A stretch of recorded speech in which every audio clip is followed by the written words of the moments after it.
So here is a lecture on the theories of adult development. And just remember, these are theories that social scientists have put forward to explain how we mature and develop. Again, they're just theories, and I'll tell you what each theorist says.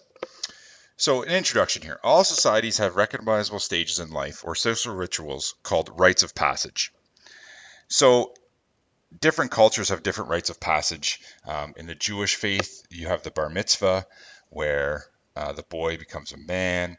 The Maasai warrior culture, there's a certain protocol or ritual that happens when the boy becomes from boy to warrior. And I don't know what rites of passage we would say we have in Canada when, and it's probably very debatable when a teen becomes an adult. Is it when you get your license? Is it when you turn 18? Is it when you move away from home? What is it? What are those rites of passage? So the next point says adulthood is difficult to define in Canada, and some say it should be defined by the chronological clock. Chronological clock. As you turn 18, you become the age of majority. Yet, at 18, most individuals are still dependent upon their parents. And as we've talked about previously, most Canadians aren't leaving their home until the age of 26. So, not sure if the chronological clock will work. Now, physical changes that result in sexual maturity and full physical growth are determined by the biological clock. Biological clock. How the brain develops, the acquisition of new mental processes and new understandings is a reflection of the psychological clock. Psychological clock. And then the social clock is the timeline that society sets forth for certain tasks to occur. And many ask, is this the most influential? So the social clock would be, at a certain age, when you interact with friends, it's no longer about playing with G.I. Joe action figures or Barbies or having tea parties. At a certain age, that idea is shut off and you move into a different type of social interaction. It would be the same. The social clock, is it socially acceptable for 40 and 50-year-olds to play video games? Maybe it is. I'm not sure. Or to skateboard. When I turn 50, will it be socially acceptable for me to wear basketball jerseys still and a backwards hat and listen to rap music? I'm not sure if it will. And the social clock has slowed considerably over the past few decades. We are getting married later, having kids later, leaving the house much later. So the pattern of life is determined by the interaction of these four clocks. So developmental theories. We attempt to explain patterns of life and to describe growth or changes in human behavior as individuals mature. So we're going to look at 6 different, and that should be Maslow's. I'm not taking a look at, that should be Maslow's hierarchy of needs there. We're not going to take a look at Lovinger. I just ruled her out. Erik Erikson is likely the most popular developmental theorist, and a theorist that you will see a lot if you take the HSB course or if you're going into child development or educational psychology. And he's the one that I'll focus on the most. So Erikson said there's predictable stages of a human development from childhood to adulthood, and you form an identity as you move through these stages. Form an identity, and at each stage there's a challenge or a crisis to overcome, and each stage provides a dilemma. And if you can't resolve it, you may have problems later in life. The individual is pushed through each stage by these biological and social clocks. So they're pushed ahead even though the conflict might not be resolved. And if the conflict's not resolved, you're going to have issues later in life, again, according to Erikson. Now, women, Erikson said, develop differently than men. And Erikson said women develop their identity through intimacy or through relationships with others, while men need to find their identity first before they can commit to an intimate relationship. So, one of the hackneyed or mundane or cliched breakup lines is when men say to women that they're not, uh, they don't know themselves, they're not ready to commit, they need to find themselves first. So Erikson would say there's a certain legitimacy um, to that line, even as hackneyed and as a trite as it might be. So we'll go through each of the stages, and at each stage is the crisis or a challenge, and you'll fill this in as we go. So at stage 1 is infancy. This is age 0 to 1, and the crisis here is trust versus mistrust. Trust versus mistrust. So in the first year of life, infants depend on others for food, warmth, and affection, and therefore must be able to blindly trust the parents or caregivers for providing these. Positive outcome. If their needs are met consistently and responsively by the parents, infants not only develop a secure attachment with parents, but will learn to trust their environment in general as well. If this doesn't happen, the infant will develop mistrust towards people and things in their environment, even towards themselves. So you'll see a clip later on from the movie Good Will Hunting that he's an orphan and has difficult trusting in his adult life. And Erikson would say this is probably because of this step. Stage 2 is toddler, age 1 to 2. And the crisis here is autonomy versus doubt. Autonomy, which means independence, versus doubt. So toddlers here learn to walk, talk, use toilets, and do things for themselves. Their self-control and self-confidence begin to develop at this stage. So if parents develop and encourage their children's use of initiative, and especially reassures them when they make a mistake, the child will develop the confidence needed to cope with future situations that require choice, control, and independence. If parents are overprotective or disapproving of the child's act of independence, she may begin to feel ashamed of her behavior or his behavior and have too much doubt of her abilities. So when a child soils himself or has an accident overnight, like pees the bed, and a parent becomes very critical of this, I would think for an extended period of time, this is going to create some self-doubt for the child.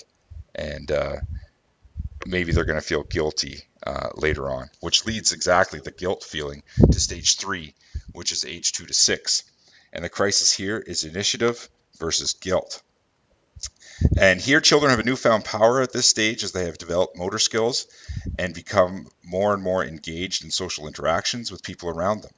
They now must learn to achieve a balance between eagerness for more adventure and more responsibility and learning to control their impulses and childish fantasies. If parents are more encouraging but consistent in discipline, children will learn to accept without guilt that certain things are not allowed, but at the same time will not feel shame when using their imagination and engaging in make-believe plays. If this doesn't happen, children may develop a sense of guilt and may come to believe that it is wrong to be independent. So again, we'll talk about parenting skills in Unit 4, but the idea if parents are authoritarian and over-controlling, children might not want to be independent and may feel guilty for making independent decisions. Stage 4 is elementary and middle school years, age 6 to 12. The crisis here is competence versus inferiority. Competence versus inferiority. School is an important event at this stage. Children learn to make things, use tools, and acquire these skills to be a worker and a potential provider. And they do all these things while making the transition from the world of home into the world of peers. If children could discover pleasure in intellectual stimulation or like school, be productive, seek success, they develop a sense of competence. If not, they'll develop a sense of inferiority. So I look at that and I look at the role that kindergarten and elementary school teachers must have in developing confidence. When you're giving feedback to children about a task, how important it is to reassure and to build confidence. So it'd be interesting to study the role that elementary school teachers have in developing this stage. Stage 5 is adolescence, age 12 to 18. So this is the stage that you are all in right now. This is identity versus role confusion. Identity versus role confusion. And I'm sure some of you will attest to some of these questions that you have right now. And so this is the time when you're asking, who am I? And Erikson says you have to go back on all the other conflicts to see if you resolve them. And do you have the basic sense of trust? Do you have a strong sense of independence, competence, and feel in control of your lives? And then if you do, you're ready for this identity crisis, and which is considered by Erikson the single most significant conflict a person must face. So if the adolescent solves this conflict successfully, he will come out of this stage with a strong identity and ready to plan for the future. If not, the adolescent will seek into confusion, unable to make decisions and choices, especially about vocation, which is your calling, your career, your occupation, your sexual orientation, and your role in life in general. Now, I don't think Erikson took into account some of the brain theory we know about the teenage brain and about how difficult decisions can be made and what is really happening with gray matter in our brain. So again, some things he just didn't consider. But given the timing of his theories, we weren't privy, or he wasn't privy to that knowledge. Stage 6 is young adulthood, aged 19 to 40. The crisis here is intimacy versus isolation. Intimacy versus isolation. In this stage, the most important events are love relationships. No matter how successful you are with work, said Erikson, you're not developmentally complete until you're capable of intimacy. An individual who has not developed a sense of developed a sense of identity will usually fear a committed relationship and may retreat into isolation. So you can kind of see that. I don't know if anyone of you have watched Friends. Chandler had major commitment issues, and Erikson would probably go back to looking at that and what issues he had growing up that doesn't allow him to be intimate. Adult individuals can form close relationships and share with others if they have achieved a sense of identity. If not, they will fear commitment, feel isolated, and will be unable to depend on anybody in the world. Stage 7 is it's middle adulthood, which is age 40 to 65. The crisis here is generativity, and that's how you spell generativity there, versus stagnation. Stagnation is STAGNATION. And by generativity, it's kind of the way in which we develop so that we're leaving a legacy behind that will be remembered. So it's looking upon inside ourselves and looking through others. And Erikson said the way that we leave a legacy behind is through children and having children, parenting children. Now, people have built upon Erikson's theories and said there's other ways to achieve that, not just through children. But it's also through helping the next generation in other ways. So if the crisis is not successfully resolved, the person will remain self-centered and experience stagnation later in life. Finally, Erikson called the last stage late adulthood, which is age 65 to death. And the crisis here is integrity versus despair. Now, I wonder, with our rising life expectancy, if Erikson would adjust that age, or if he'd add a different stage, which we'll talk about in Unit 5. The crisis here is integrity versus despair. And old age is a time for reflecting upon one's own life and its role in the big scheme of things and seeing it filled with pleasure and satisfaction or disappointment and failures.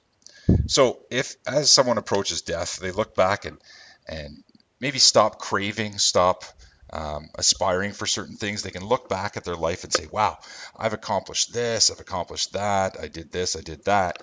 And if they look on that with satisfaction, they're not going to fear death.